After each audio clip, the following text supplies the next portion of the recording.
we ran the math with him the other day and realized that, if he were going to a university, he wouldn't have graduated even yet. So net, he's up about $470,000 versus where he would have been, including university tuition and time, by the time he would have graduated school. Let's talk about Lambda School and how you even started with the idea first, because I think that's interesting. Yeah, so way back in the day, we basically said, let's take a really good school, code school, and put it online. Then we did that and started asking folks, why aren't you joining Lambda School? How can we get you? How can we make it a better fit for you? And what we heard again and again from basically everybody we talked to is, it was a financial constraint. So I'm happy to pay for it, but I don't have enough money. That's why I'm going to a school so I can get a better job. So is there any way that I can pay you back once I get a job? And so we started thinking about that and why isn't that a thing? Why don't schools hold all the risk? Why don't students, only pay if they're hired?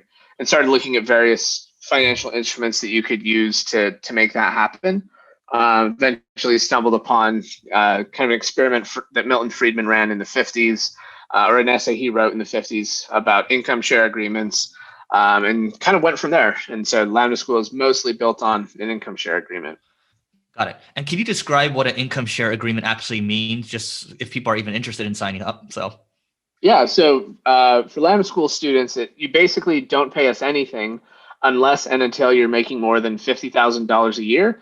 And then you pay us 17% of your income for 2 years at a maximum of $30,000. So basically it says you can study at Lambda School at no upfront cost. And if it doesn't work out, you don't pay anything.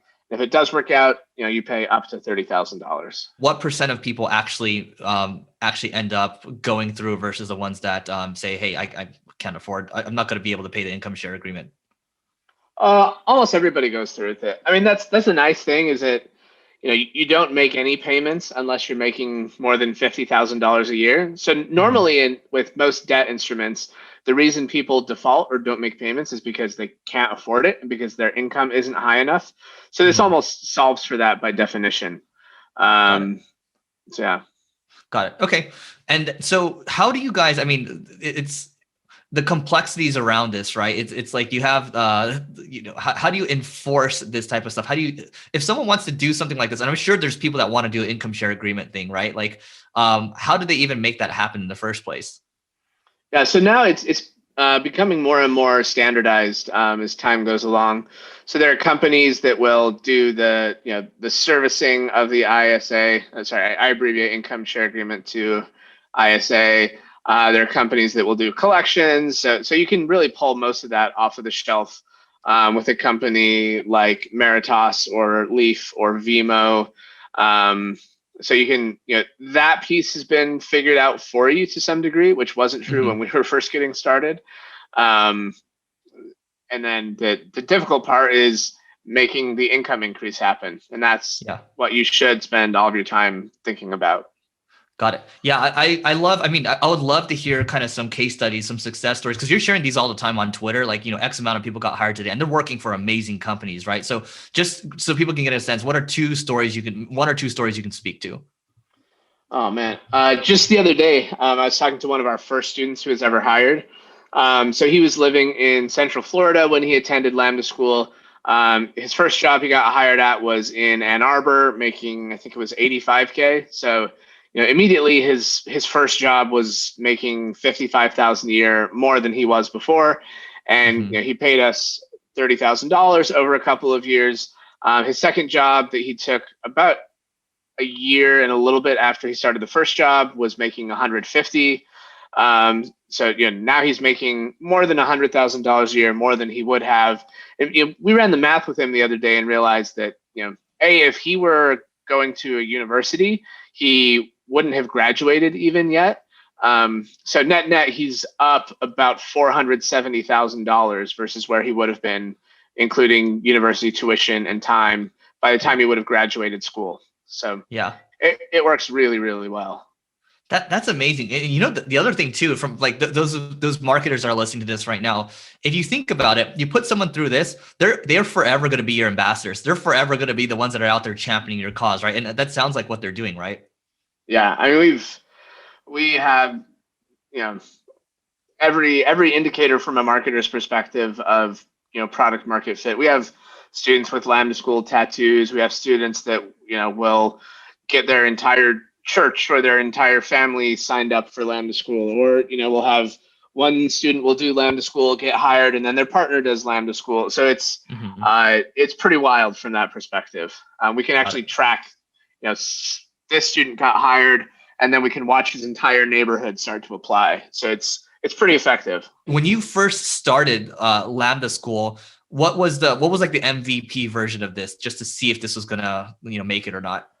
Yeah, so we started with kind of a hybrid school where basically you could either pay up front or you could use an income share agreement.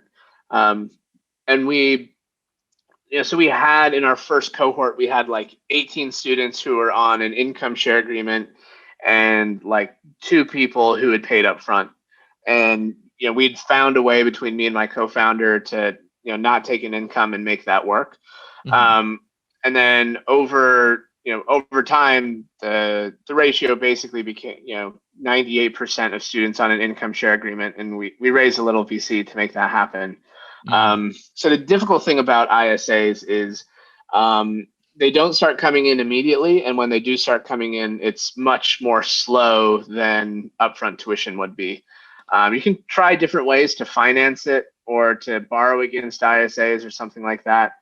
Generally speaking, you have to have some sort of data to really be able to finance it at a reasonable rate. So the early days are all about finding a way to stay alive and show that it actually works for your students. Got it. And you guys have been doing this for how long? We're about to hit 3.5 years since our first. So clearly it's working. It is working well enough. Yeah, we're not at the point where 100% of our graduates get hired. That's what we're working on fixing right now. Yeah. But yeah, it works. It works as well as any other school for sure. I bet you, Austen, if you're saying that right now, it's still a pretty high percentage that are right. I have a high standard of what is possible for sure. I want everybody to get hired, and most schools don't really care. So I would hope that we can do a better job at that. How do you make sure that Lambda School continues to stay relevant and up to date, because things change so quickly? Because you guys are teaching mainly it was a code school, and you guys actually teach design and other stuff now as well, right? Well, that's one of our lessons of how to keep it really high quality. Is we turned off the code program for a little bit, or sorry, the design program for a little bit. So when it started working, our instinct was, well, let's start doing everything all at once, basically. But we hadn't built in the infrastructure to make changes across everything.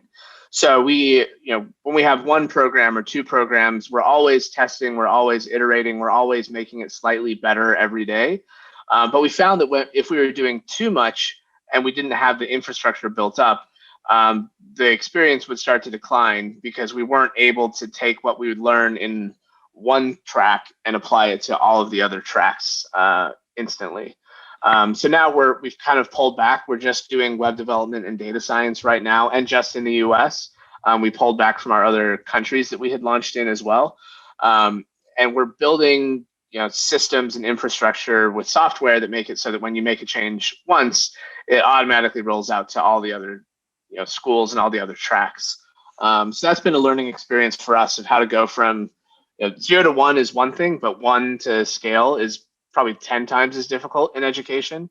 So we're preparing for that right now. Don't forget to check out the next video over there, over there.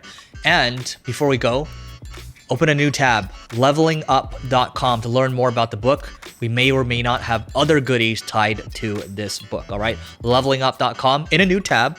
You can check out the next video first in a new tab, and we'll see you later.